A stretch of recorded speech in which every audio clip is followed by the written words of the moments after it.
Over $500 billion in global trade was reshaped by tariffs during the Trump administration, a move that significantly altered the landscape of international commerce.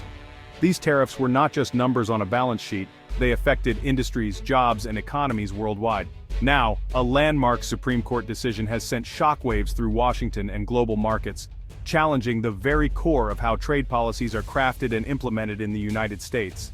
The ruling directly challenges the president's authority to impose tariffs under the guise of national security, a power that has been wielded with increasing frequency in recent years.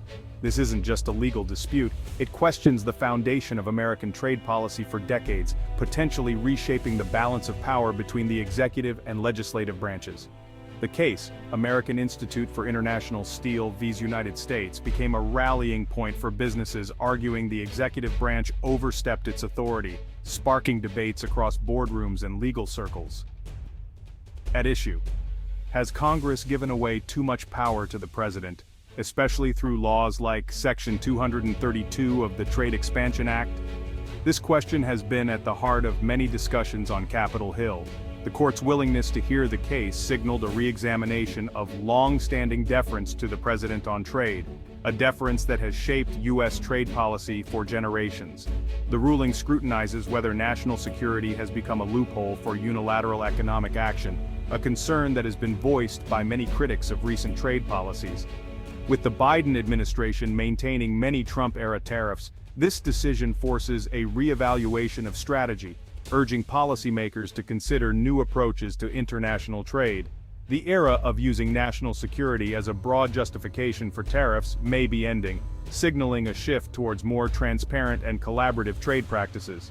Now, greater collaboration between the White House and Congress is required, fostering a new era of cooperation in crafting trade policies that reflect the interests of all stakeholders.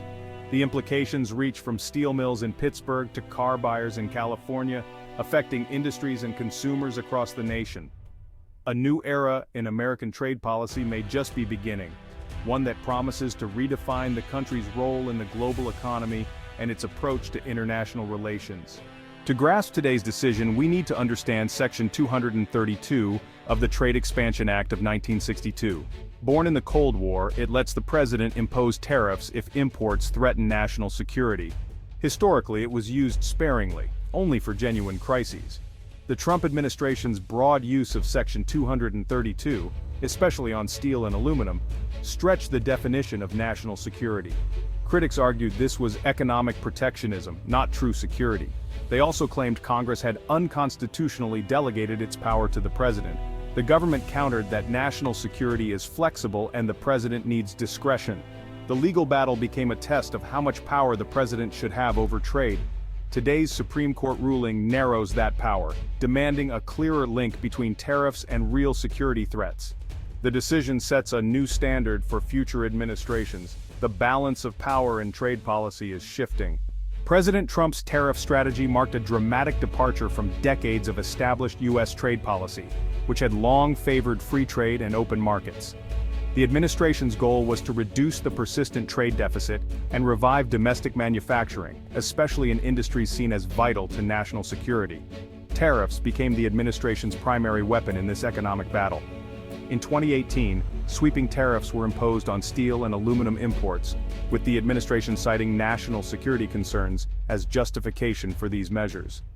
The move triggered a trade war with China, as both countries imposed tariffs on hundreds of billions of dollars worth of goods, escalating tensions between the world's two largest economies.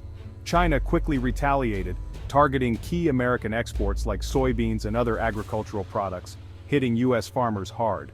By 2019, the average U.S. tariff on Chinese imports had skyrocketed from just 3% to over 21%, affecting a vast array of consumer and industrial goods. This aggressive approach upended the global trading system, straining relationships not only with rivals like China, but also with long-standing allies in Europe and beyond.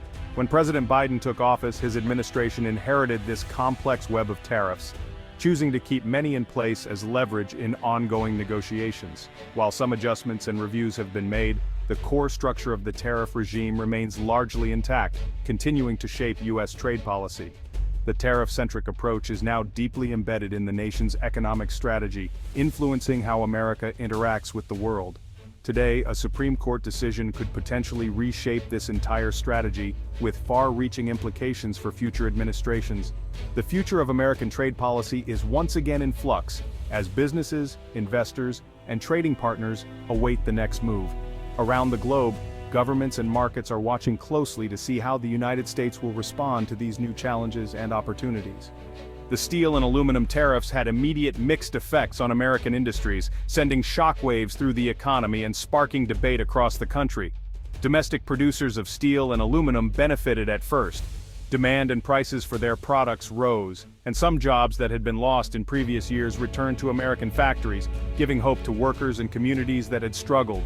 But for manufacturers who rely on these metals, the story was different. They faced higher costs for raw materials, which squeezed their profit margins and often forced them to either absorb the losses or pass the increased costs on to consumers by raising prices. As a result, many U.S. companies lost competitiveness against foreign firms that could access cheaper inputs, making it harder for American products to compete both at home and abroad. The tariffs, while designed to help one sector, ended up hurting many others, creating a complex web of winners and losers throughout the economy. Retaliatory tariffs from other countries hit U.S. agriculture especially hard, with soybeans and pork among the most affected. Farmers who depended on exports suddenly found themselves shut out of key international markets. As a result, many farmers lost access to vital markets, and the U.S. government was forced to spend billions of dollars in aid to help them weather the storm, though uncertainty remained high. A 2021 report found that while there were small gains in metal production, there was ultimately a net loss in U.S. manufacturing jobs, highlighting the uneven impact of these policies. Job gains in the steel industry were offset by larger losses in industries that use metals, such as automotive and machinery manufacturing, leading to more closures and layoffs. Protectionist policies like tariffs create both winners and losers, often within the same economy and sometimes even within the same community or family. The costs of tariffs ripple far beyond their intended targets, affecting supply chains, local economies, and the livelihoods of countless Americans. The debate over the true value and long-term consequences of these tariffs continues, with experts, policymakers, and everyday citizens weighing in on what's best for the nation. Now, with the Supreme Court's decision looming, the country may be forced to reconsider its approach to trade and protectionism, setting the stage for a new chapter in American economic policy. Ultimately, American consumers paid the price for tariffs. Higher costs for raw materials and imports led to more expensive cars, appliances, and everyday goods. The tariffs acted as a regressive tax, hitting lower and middle-income families hardest. Studies confirmed that U.S. consumers and importers bore nearly all the costs. The idea that foreign exporters would pay proved false. Domestic producers also raised prices, amplifying the impact. Economists estimate tariffs cost the average household hundreds to over $1,000 per year. The revenue collected by the government came straight from American pockets. This hidden tax fueled strong opposition from consumer groups. The Supreme Court's ruling brings these costs back into focus. The debate over who really pays for trade wars is far from over. The Trump tariffs triggered swift retaliation from U.S. trading partners. Allies like Canada, Mexico, and the EU imposed their own tariffs on iconic American goods. China's response was especially severe, targeting U.S. agriculture and manufacturing. Soybean farmers lost billions as exports to China plummeted. The tit-for-tat escalation disrupted global supply chains and created uncertainty for businesses. Many countries challenged the U.S. at the World Trade Organization, arguing the tariffs broke global rules. Some formed new trade blocs, often excluding the U.S. The era of broad multilateral trade deals gave way to regional blocs and strategic competition.